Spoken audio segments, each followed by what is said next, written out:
bonjour et bienvenue à ce flash d'information sur STV24.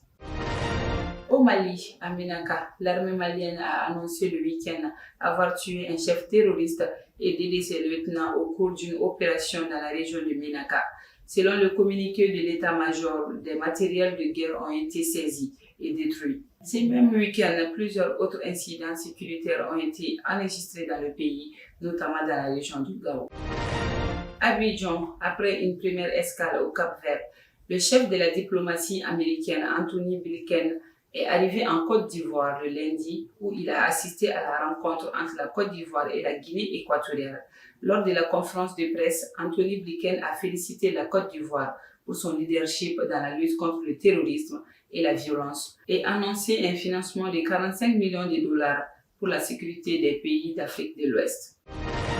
La Chine, le bilan humain d'un glissement de terrain dans une zone montagneuse du sud-ouest de la Chine a grimpé le mardi à 31 morts, selon un média d'État.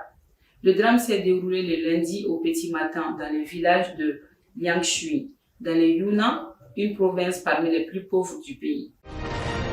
En Angleterre, 2 membres de la famille royale, Charles III et la princesse de Galles, Kate, vont être hospitalisés en même temps. Le roi âgé de 75 ans a été photographié le lundi 22 janvier dans sa résidence de Sandringham, dans l'est de l'Angleterre. Le Sun affirme ce mardi que son épouse, la reine Camilla, lui a demandé de lever les pieds en amont à son opération de la prostate. C'est la fin de ces flashs d'information. Merci de nous avoir suivis et bonne suite avec nos autres programmes sur STV24.